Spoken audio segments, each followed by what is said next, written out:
नमस्कार दोस्त, स्वागत है इस वीडियो में। हम बात करने वाले हैं नेशनल स्कॉलरशिप के बारे में बात कर रहे हैं। इस स्कॉलरशिप को पूरा भारतवासी भर सकते हैं, मतलब ऑल ओवर द इंडियन वाले पर्सन भर सकते हैं इस स्कॉलरशिप, नेशनल स्कॉलरशिप के लिए।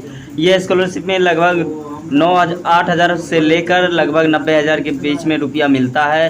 तो इसी स्कॉलरशिप के बारे में हम पूरी जानकारी आपको बताएंगे और भर के भी दिखाएंगे आपको किस टाइप से फॉर्म को फिल करना है। सबसे पहले आपको इंपॉर्टेंट डेट का बात कर लेते हैं, कब से कब तक इस फॉर्म को आप अप्लाई कर पाइएगा।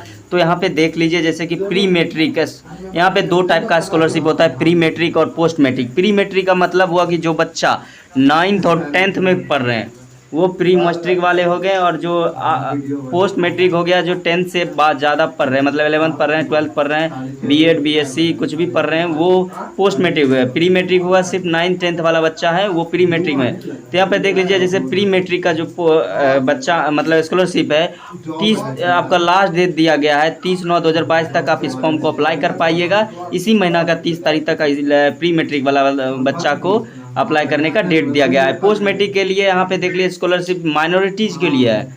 यहाँ पे post matric scholarship for minorities के लिए है। वो जो आपका दिया गया है 31/10/2022 तक आपका लास्ट डेट दिया गया। जो आप जैसे कि यही जो स्कॉलरशिप जो टेक्निकल डिग्री ले रहे हैं, जैसे ITI हो गया या डिप्लोमा हो गया या बीटेक ले रहे हैं, उनके लिए आपका जो लास्ट डेट दिया गया है 31/10/2022 तक इस फॉर्म को अप्लाई कर पाइएगा। चलिए इस फॉर्म के बारे में बताते हैं कैसे आपको अप्लाई करना है। यहाँ पे देख लीजिए, आप आइएगा इस सेक्शन में,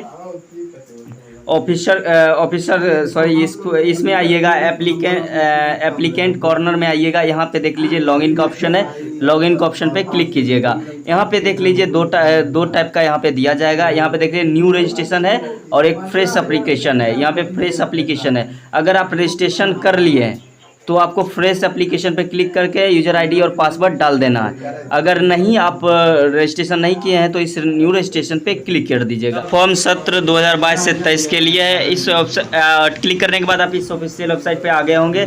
इस पे INSPJ लिखा हुआ है, इस पर आपको क्लिक कर देना है। यहाँ पे हम जहाँ बता रहे हैं वहाँ पे आपको क्लिक कर देना है। यहाँ पे क्लिक करने के बाद थोड़ा सा वेट कीजिएगा, एक नया साइट खुल के आएगा इस टाइप से आप नीचे चलते जाइएगा। यहाँ पे आप पढ़ना चाहेंगे तो पढ़ सकते हैं, किस टाइप से अप्लाई कर सकते हैं, कौन कौन किस कैटेगरी में कर सकते हैं, वो पूरी जानकारी दी गई है। थोड़ा सा ऊपर ले जाइएगा, ऊपर ऐसे करके।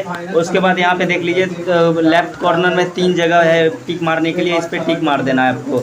टिक मार दिए यहाँ पे गहरा पे, और उसके बाद यहाँ पे देख लीजिए कंटिन्यू है, कंटिन्यू पे क्लिक कर दीजिएगा। कंटिन्यू पे क्लिक करने के बाद आपका इस टाइप से खुल के आएगा, इस टाइप से आपका खुल के आएगा। 1 बाय 1 आपको समझा देता हूँ। जैसे यहाँ पे देख लीजिए स्टेट ऑफ डोमिसाइल, मतलब आप कहाँ से अप्लाई कर रहे हैं वो स्टेट को सेलेक्ट करना है। तो इस पर क्लिक करके आप जहाँ से भी हैं वो सेलेक्ट कर लीजिएगा। उसके बाद यहाँ पे देख लीजिए, जैसे कि स्कॉलरशिप का कैटेगरी है, इस पर क्लिक करके हम पहले बता दिए हैं पोस्ट मैट्रिक मतलब क्या होता है और प्री मैट्रिक मतलब क्या होता है। एक बार और बता देता हूँ। प्री मैट्रिक मतलब हुआ कि जो बच्चा 9th 10th में पढ़ रहे हैं, इस पर क्लिक करेंगे। और 10th के ऊपर मतलब 11th 12th BA BSc कुछ भी बीटेक कर रहे हैं, इस पर क्लिक कीजिएगा। तो इस पर क्लिक करने के बाद यहाँ पे देख लीजिए अपना नाम डालिएगा।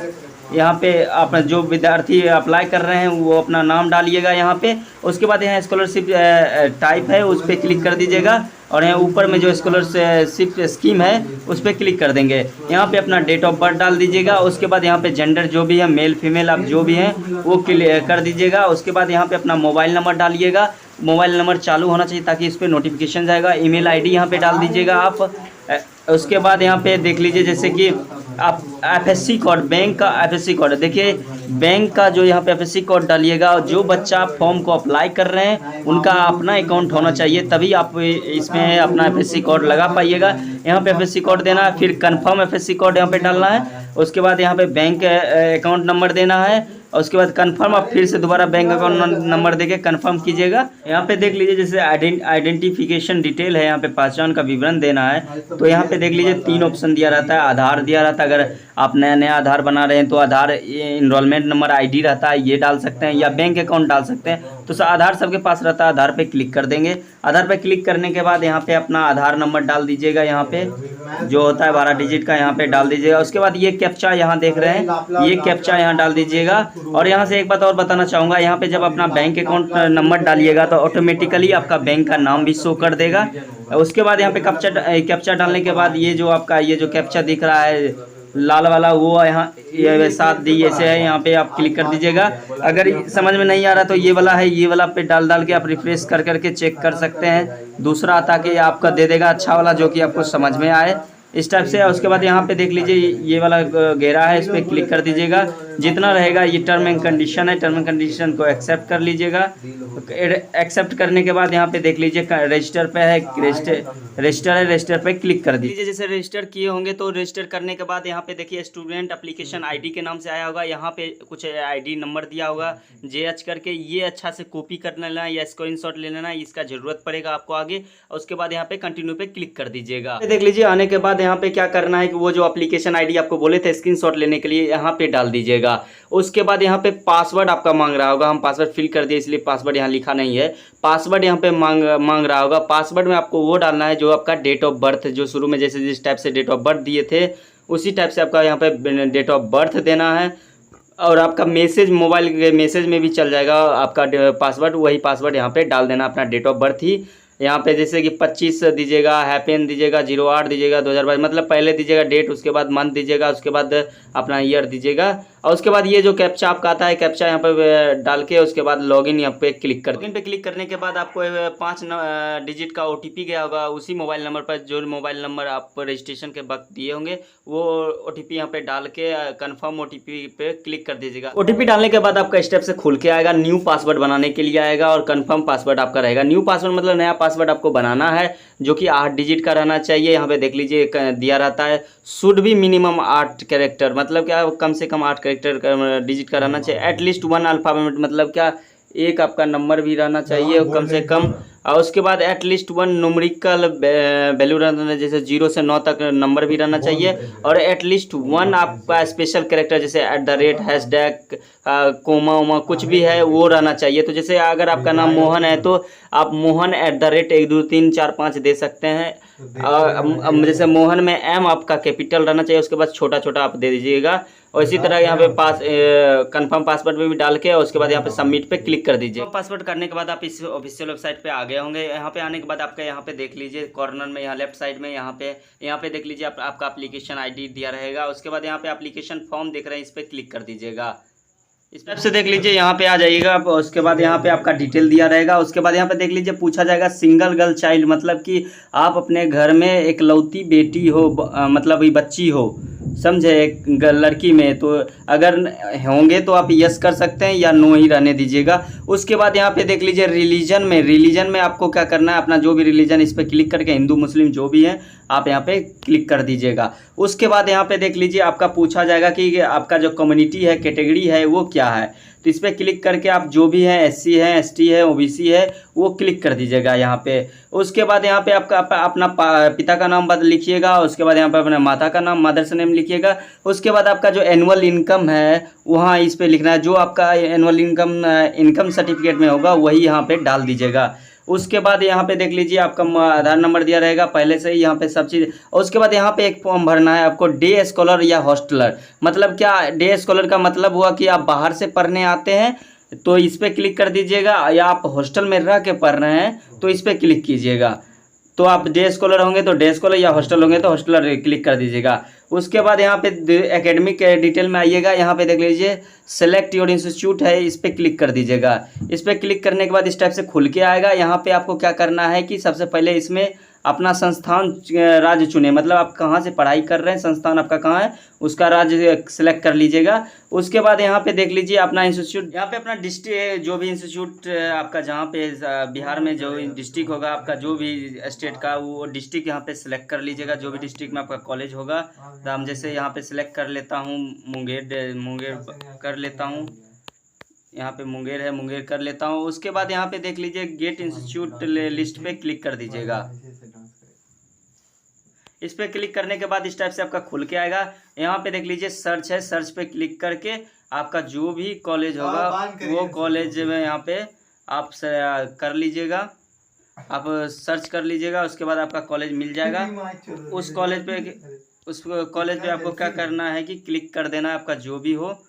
जैसे इस पे हम क्लिक कर दिया, उसके बाद सिलेक्ट का ऑप्शन आएगा, सेलेक्ट कर लीजिएगा। यहाँ पे सेलेक्ट करते ही यहाँ पे आपका कॉलेज डिटेल यहाँ पे दिख जाएगा। उसके बाद यहाँ पर रजिस्ट्रेशन नंबर डालिएगा, उसके बाद एडमिशन ईयर डालिएगा, यहाँ पे अब रोल नंबर डालिएगा। देख लीजिए जैसे प्रेजेंट क्लास कोर्स है, उस पर क्लिक करने के बाद आपको इस टाइप से खुल के आएगा। आपका ब्रांच बाय ब्रांच दिया रहेगा, आपका जो भी ब्रांच हो जैसे कि हम इलेक्ट्रिकल पे क्लिक कर देंगे। देख लीजिए मोड ऑफ स्टडी आपका जो है, यहाँ पे मोड ऑफ स्टडी पे क्लिक कीजिएगा। उसके बाद यहाँ पे रेगुलर है, उसके बाद या कोरस्पॉन्डिंग डिस्टेंस वाला है या पार्ट टाइम वाला है, उस पर सेलेक्ट कर लीजिएगा। अगर रेगुलर हो गए तो रेगुलर पे क्लिक कर दीजिएगा। आखिर रेगुलर ही रहता है, बहुत सारा बच्चा पार्ट टाइम बहुत कम रहता है, रेगुलर ही। यहाँ पे अपना क्लास आपका कब स्टार्ट हुआ, इस बार प्रेजेंट में कब स्टार्ट हुआ वो डेट या कंफर्म नहीं है, कोई भी डेट डाल दीजिए, खाली आपका ध्यान रहना चाहिए कि डालना है इसी डेट का कब स्टार्ट हुआ। उसके बाद प्रीवियस बोर्ड अपना मतलब पिछले, जैसे कि अगर आप 12th कर रहे होंगे तो 10th में कौन सा बोर्ड आपका होगा, या बीटेक कर रहे होंगे तो 12th में कौन सा बोर्ड होगा, या कुछ भी कर रहे हैं ग्रेजुएशन कर रहे होंगे तो 12th में क्या बोर्ड होगा।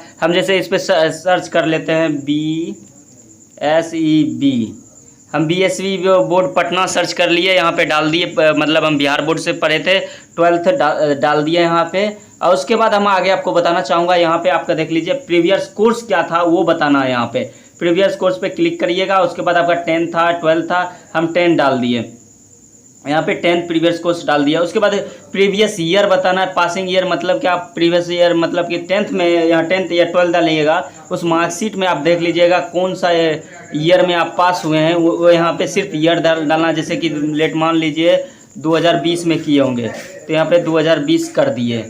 2020 करने को यहाँ पे अपना आप क्या करना है कि यहाँ पे आपको परसेंटेज बताना है, प्रीवियस क्लास मतलब 10th में, यहाँ 10 डालें तो 10th प्रीवियस क्लास में होगा, परसेंटेज कितना रहा। अगर आप यूनिवर्सिटी का रैंक 1 या रैंक 2 रैंक होल्डर हैं तो यस कीजिएगा, नहीं तो नो ही छोड़ दीजिएगा। उसके बाद यहाँ पे अपना 10th का रोल नंबर डालिएगा। उसके बाद कंफर्म, फिर दोबारा 10th का रोल नंबर डालिएगा। उसके बाद यहाँ पे बोर्ड नंबर बोर्ड का जो नाम है, जैसे बिहार बोर्ड होगा तो BSB होगा, CBSE होगा CBSE डाल दीजिएगा। उसके बाद ईयर ऑफ पासिंग, किस साल पास किए हैं 10th वो यहाँ ईयर डाल दीजिएगा। उसके बाद यहाँ मार्क्स डाल दीजिएगा। उसके बाद 12th का यहाँ रोल नंबर डालिएगा। उसके बाद कंफर्म दीजिएगा रोल नंबर, बोर्ड का नाम बताइएगा, ईयर बताइएगा कौन सा ईयर में पास किया, परसेंटेज बता दीजिएगा। उसके बाद यहाँ पे देख लीजिए आपसे पूछा जाएगा कि कॉम्पिटिटिव एग्जाम क्वालिफाइड किए हैं, तो इस पर क्लिक करके आप अगर किए होंगे तो यहाँ पे कोई भी डाल सकते हैं। अगर नहीं किए होंगे कॉम्पिटिटिव एग्जाम, जैसे DLED एग्जाम एंट्रेंस हो गया, NMS हो गया, स्टेट कॉम्पिटिटिव स्कॉलरशिप एग्जाम हो गया, कोई भी किए होंगे तो दे सकते हैं, नहीं तो नहीं भी दीजिएगा, इसे छोड़ भी दीजिएगा। उसके बाद यहाँ पे देख लीजिए एग्जाम, ये पूरा सेक्शन आपको छोड़ देना है, कोई दिक्कत नहीं, अगर यहाँ पे डालिएगा तभी यहाँ पे दीजिएगा। उसके बाद यहाँ पे देखिए अदर डिटेल में आना है। आपको बताया जा रहा है कि इज ऑर्फन मतलब कि आप अनाथ हैं, अगर होंगे तो यस डाल दीजिएगा, नहीं तो नो ही छोड़ दीजिएगा। उसके बाद यहाँ पे गार्जियन नाम डाल दीजिएगा, जो भी आपका गार्जियन हो वो गार्जियन नाम डाल दीजिएगा यहाँ पे, चाहे भैया का नाम डाल दीजिए या चचा का नाम डाल दीजिए। और उसके बाद अगर आपके पास डिसेबिलिटी मतलब किसी टाइप का विकलांगता है तो यहाँ पे यस कीजिएगा, नहीं तो नो ही कर दीजिएगा। उसके बाद यहाँ पे अगर यस होगा तो टाइप्स ऑफ, अगर आप यस वहाँ पे डालते हैं तो यहाँ पे आप किस टाइप का विकलांगता है यहाँ पे डाल दीजिएगा, डिसेबिलिटी का परसेंटेज क्या है ये डाल दीजिएगा। अगर नहीं या नो डाले हैं तो ये डालने की ज़रूरत नहीं है आपका। उसके बाद यहाँ पे मैरिटल स्टेटस बताना है कि शादी है कि नहीं है। तो यहाँ पे आप अगर मैरिड शादीशुदा होंगे तो मैरिड बोल दीजिएगा, अगर डाइवोर्स हुआ तो डाइवोर्स बोल दीजिएगा, अगर अनमेरिड है तो अनमेरिड, मतलब बिना शादी मतलब शादी नहीं हुआ तो अनमेरिड सेलेक्ट कर लीजिएगा। उसके बाद आपका पेरेंट्स काम क्या करता है, इसमें प्रोफेशन पूछ रहे हैं पेरेंट्स का, इस पर क्लिक करके आपका बोल सकते हैं आपका पापा कुछ करते हैं, इस आर्मी है या कुछ और है सेक्टर, कुछ सेक्टर में है, या यहाँ अदर्स का ऑप्शन दिया, अदर्स पे खाली क्लिक कर दीजिए, छोड़ दीजिए। उसके बाद यहाँ पे देख लीजिए आपका FSC कोड बता दीजिएगा, बैंक अकाउंट नंबर दे देगा। उसके बाद यहाँ पे डालना है आपको क्या, any of the parents are alive, मतलब क्या आपका कोई भी गार्जियन जैसे माता पिता है, कोई मतलब किन्हीं का मृत्यु हो गया है तो इसमें क्या करना है कि यहाँ पे आप नोट एप्लीकेबल सेलेक्ट कर सकते हैं, या mother father died due to Covid के कारण माता पिता मर गए ये डाल सकते हैं, या मतलब आपका जो हुआ होगा, या अनाथ होंगे तो अनाथ, हम यहाँ जो बच्चा का माता पिता है वो सिर्फ ये नोट एप्लीकेबल यही रहने दीजिएगा। उसके बाद यहाँ पे देख लीजिए सेव एंड कंटिन्यू है, इस पर क्लिक कर, सेव एंड कंटिन्यू करने के बाद आप इस ऑफिशियल वेबसाइट पे आ गए होंगे। यहाँ पे अपना स्टेट सेलेक्ट कर लीजिएगा, होम डिस्ट्रिक्ट मतलब घर का जो डिस्ट्रिक्ट है आपका यहाँ सेलेक्ट कर लीजिएगा। उसके बाद यहाँ पे ग्रामीण अगर है तो रूरल सेलेक्ट कर लीजिएगा, शहरी है तो अर्बन सेलेक्ट कर लीजिएगा। उसके बाद यहाँ पे अपना अनुमंडल सेलेक्ट कर लीजिएगा, गाँव का नाम सेलेक्ट कर लीजिएगा, यहाँ पे हाउस नंबर अगर नहीं है तो हाउस नंबर डाल सकते हैं या वार्ड नंबर यहाँ पर कर सकते हैं। यहाँ पे पिन कोड भी अपना पिन कोड जो भी पिन कोड है यहाँ पे डाल दीजिएगा। उसके बाद यहाँ पे देख लीजिए पोस्ट कौन सा पोस्ट के लिए अप्लाई कर रहे हैं। पोस्ट मेट्रिक स्कॉलरशिप जो कि नॉन टेक वाला है, जैसे 10th 12th BEd BTech BEd करते होंगे वो ये सेलेक्ट कर लेंगे। अगर आप technical degree STI diploma B Tech M Tech कर रहे हैं तो ये वाला सेलेक्ट कर लीजिएगा। उसके बाद यहाँ पे देख लीजिए अगर आपका स्कॉलरशिप 50,000 से कम है तो आपको कोई भी अपलोड करने की ज़रूरत नहीं है। कोई भी डॉक्यूमेंट, सारा डॉक्यूमेंट सिर्फ कॉपी करके आपको अपने कॉलेज में जमा कर देना। अगर आप अपलोड करना चाहते हैं तो कर भी सकते हैं, कोई दिक्कत की बात नहीं है। चलिए हम आपको डॉक्यूमेंट के बारे में बता देते हैं कौन कौन डॉक्यूमेंट आपको लगने वाला है। तो यहाँ पे 200 KB पे कम रहना चाहिए सारा डॉक्यूमेंट। आपका डोमी से मतलब कि रेसिडेंस सर्टिफिकेट यहाँ पे लगेगा। यहाँ पे एक फोटोग्राफ आपका लगेगा। उसके बाद सेल्फ डिक्लेरेशन यहाँ पे लगेगा आपका, वो हम डिस्क्रिप्शन में डाल देंगे। आपको सेल्फ डिक्लेरेशन को डाउनलोड कर लीजिएगा और उसके बाद फिल करके यहाँ पे अपलोड कर दीजिएगा। उसके बाद सेल्फ अटेस्टेड सर्टिफिकेट, आपका जो प्रीवियस एकेडमिक मार्कशीट है उसका सेल्फ अटेस्टेड मतलब उसको निकाल के प्रीवियस वाला, जैसे कि अभी 12th में भर रहे हैं तो 10th वाला जो होगा वो निकाल के उस पर सिग्नेचर और डेट डाल के अपलोड कर दीजिएगा। उसके बाद फी रिसिप्ट, अपना ईयर में जितना फी रिसिप्ट है वो सारा यहाँ पे अपलोड कर दीजिएगा। एक ही पेज में डाल के पूरा अपलोड कर दीजिएगा। उसके बाद यहाँ पे अपना पासबुक 6 नंबर में अपना पासबुक अपलोड कर दीजिएगा। 200 KB से कम रहना चाहिए सारा डॉक्यूमेंट। उसके बाद यहाँ पे इनकम सर्टिफिकेट अपना अपलोड कर दीजिए। उसके बाद बोनाफाइड सर्टिफिकेट यहाँ पे अपलोड कीजिए। बोनाफाइड देखिए यहाँ पे डाउनलोड का ऑप्शन होगा, डाउनलोड कर लीजिएगा यहाँ से। उसके बाद अपने इंस्टीट्यूट में जाइएगा, वहाँ पे जाइएगा। उसके बाद वहाँ पे आपको साइन करके देगा। साइन करने के बाद वो साइन वाला फोटो खींच के यहाँ पे 200 KB कम में अपलोड कर दीजिएगा यहाँ पे। उसके बाद यहाँ पे फाइनल सबमिट मार दीजिएगा। फाइनल सबमिट मारने के बाद एक फॉर्म निकल के आएगा, उस फॉर्म को आप डाउनलोड कर लीजिएगा और वो फॉर्म और ये सारा डॉक्यूमेंट लगा के अपने कॉलेज में जमा कर दीजिएगा ताकि आपको रुपया मिल पाए। चलिए, अगर इन्फॉर्मेशन अच्छा लगे चैनल को सब्सक्राइब कीजिए, वीडियो को लाइक कीजिए।